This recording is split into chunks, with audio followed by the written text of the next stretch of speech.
Okay so hello everyone, welcome to our YouTube channel what and late.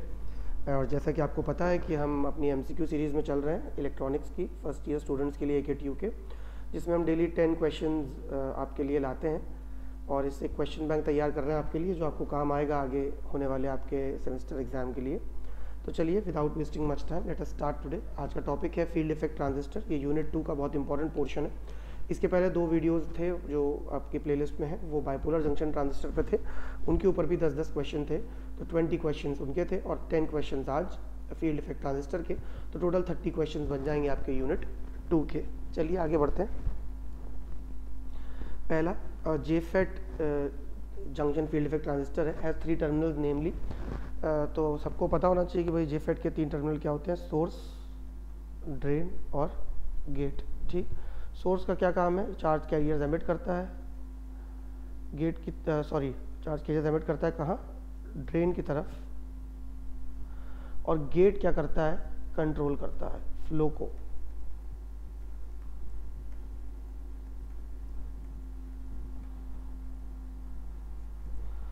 बात ध्यान रहे, जहाँ पर भी जिक्र हो फेट का तो आप बोलें कि वो वोल्टेज कंट्रोल डिवाइस है। आगे कई स्लाइड्स में ऐसा आएगा और कई बार क्वेश्चन आएंगे। और जो बीजेटी, अगर आपको याद हो, हम जब बीजेटी कर रहे थे तो बीजेटी क्या थी आपकी, करंट कंट्रोल डिवाइस थी, और फेट जो है वो क्या होगा आपका, हमेशा वोल्टेज कंट्रोल डिवाइस है। फिलहाल 3 टर्मिनल्स जो है वो क्या है, वोल्टेज कंट्रोल, मतलब कि फेट के अंदर जो सोर्स और ड्रेन के बीच का जो चार्ज कैरियर का फ्लो है उसको कौन कंट्रोल करता है, उसको गेट वोल्टेज कंट्रोल करता है। ठीक, तो FET is a voltage control device and 3 terminals are source, gate and drain. FET is also called a dash transistor of unipolar, bipolar, uni junction, none of the above। और अच्छा, इसके पहले वाले सवाल का जो आंसर था वो क्या था, सोर्स, गेट और ड्रेन। हाँ, JFET इज ऑल्सो कॉल्ड, दोस्तों याद रहे JFET के साथ हमेशा दिमाग में वर्ड आना चाहिए, JFET इज यूनिपोलर, क्योंकि सिंगल चार्ज कैरियर ऑपरेशन होता है इसका। इसमें मेजॉरिटी चार्ज कैरियर कंसिडर करते हैं, तो JFET यूनिपोलर है। और अगर ये BJT की बात करता तो BJT बाइपोलर होता। ठीक, तो JFET क्या है, JFET is a unipolar transistor। Moving forward now, JFET is a dash driven device। मैंने आपको पहले ही बता दिया था, पहली स्लाइड में ही मैंने आपको JFET के बारे में एक इंट्रोडक्शन दिया था। JFET क्या है, JFET is a voltage driven device। Fine, the very important question देखिए, एक सवाल पेपर में ज़रूर इसके ऊपर मिलने वाला है आपको, या तो वो न्यूमेरिकल हो सकता है या फिर वो आपका ऐसा एक्सप्रेशन भी हो सकता है। मुझे उम्मीद है कि न्यूमेरिकल आना चाहिए। ये बात ध्यान रखें, करंट इक्वेशन की, ड्रेन करंट की और गेट टू सोर्स वोल्टेज और पिंच ऑफ वोल्टेज के बीच में जो रिलेशन होता है वो क्या होता है JFET में, होता है ID बराबर IDSS 1 minus VGS upon VP का होल स्क्वायर। ये रिलेशन इंपॉर्टेंट है, इसे याद रखें। और इसके ऊपर न्यूमेरिकल आने की प्रोबेबिलिटी बहुत ज़्यादा है एग्जामिनेशन में। तो सही ऑप्शन क्या होगा इसका, फोर्थ का सही ऑप्शन क्या है, ID is equals to IDSS 1 minus VGS upon VP का होल स्क्वायर, यानी कि पार्ट 1। P चैनल का JFET है, तो चार्ज कैरियर्स क्या होंगे, आपको पता है कि ये यूनिपोलर डिवाइस है और चैनल P चैनल का है। इसका मतलब मेजॉरिटी चार्ज कैरियर कंसीडर करना है, सिंगल चार्ज कैरियर ऑपरेशन है। तो P चैनल अगर है तो क्या होगा भाई, चार्ज कैरियर्स क्या रहेंगे, होल्स रहेंगे। तो ये भी इंपॉर्टेंट है, देखिए JFET के पैरामीटर्स याद करना ज़रूरी है एग्जाम के पॉइंट ऑफ व्यू से। ठीक है, इसमें जो इस समय एक पैरामीटर आपकी बात कर रहा है, कह रहा है कि AC ड्रेन रेजिस्टेंस बताओ भाई क्या है, AC ड्रेन रेजिस्टेंस क्या है। AC ड्रेन रेजिस्टेंस या फिर डायनेमिक रेजिस्टेंस जो होगा वो क्या होगा, change in voltage by change in current. तो कौन सा वोल्टेज हम कंसीडर करते हैं और कौन सा कंसीडर करते हैं, इसमें आपके लिए जानना ज़रूरी है। ये होता है आपका del VDS over del ID। Fine, so what is the AC drain resistance, the AC drain resistance is first point, that is del VDS over del ID। And it is very important to know the condition, ये कब होगा, जब VGS की value क्या ली हो इन्होंने, constant ली हो। Fine,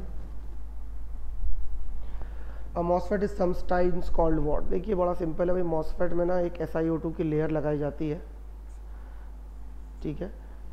ये एक इंसुलेटिंग लेयर होती है सिलिकॉन डाइऑक्साइड की। ये क्यों लगाई जाती है? क्योंकि ये गेट को चैनल से इंसुलेट करती है, प्रिवेंट करती है कि भाई चूँकि गेट आपका कंट्रोलिंग डिवाइस है तो गेट के अंदर कहीं चार्ज कैरियर्स ना आ जाए, तो ये क्या करती है, प्रिवेंट करती है, गेट के प्रोटेक्शन के लिए लगाई जाती है। इसी वजह से मॉसफेट को कई बार क्या कहा जाता है, मॉसफेट को कई बार insulated gate field effect transistor भी कहा जाता है। और एक बात ध्यान रखें, ये इसलिए भी होती है कि भाई जो मॉसफेट का जो इनपुट इम्पीडेंस होता है बहुत ज़्यादा हाई होता है, तो इसकी वजह से ही वो इनपुट इम्पीडेंस बहुत ज़्यादा हाई होता है, क्योंकि ये एक इंसुलेटिंग लेयर लगी होती है गेट पे, गेट से पहले, ठीक है। मैंने बोला the input impedance of a MOSFET, मैंने बोला वेरी हाई, तो आप ध्यान रहे कि भाई several order of mega ohm. भाई हाई क्या है? Several order of mega ohm. तो जो इनपुट इम्पीडेंस होता है मॉसफेट का बहुत ज़्यादा हाई होता है, ये एक विशेषता होती है, इसलिए मॉसफेट को इस्तेमाल भी किया जाता है।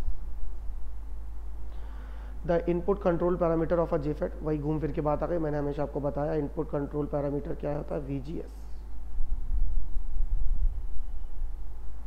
भाई गेट कंट्रोल कर रहा है तो गेट टू सोर्स वोल्टेज जो होता है उसी से डिवाइस कंट्रोल होती है, तो इसका क्या आंसर है? जैसे कि पहले भी एक ऑप्शन था कि it is a which control device, तो हमने वो लगाया था कि भाई वोल्टेज कंट्रोल्ड डिवाइस है। वोल्टेज कहाँ पर? मैंने पहले ही बताया था आपको फर्स्ट स्लाइड में कि भाई सोर्स से ड्रेन के बीच में क्या फ्लो हो रहा है?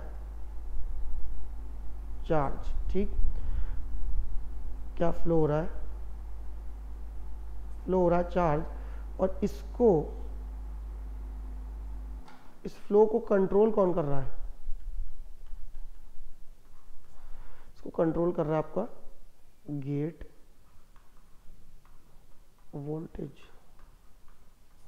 इसीलिए डिवाइस कहलाती है वोल्टेज कंट्रोल डिवाइस। तो इसका सही जवाब क्या होगा? सही जवाब है आपका ऑप्शन 1।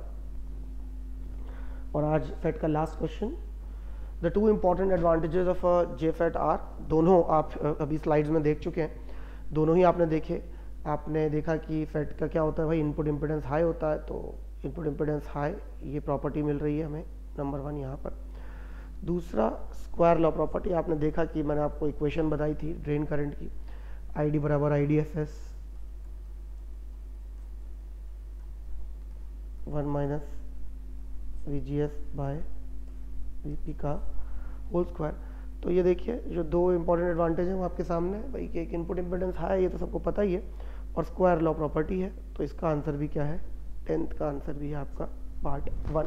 फाइन, तो ये थे आज के 10 सवाल आपके इलेक्ट्रॉनिक्स के, और हम उम्मीद करते हैं कि इनमें से कुछ क्वेश्चंस ज़रूर आपको आपके एंड सेमेस्टर एग्जामिनेशन में मिलेंगे, ठीक।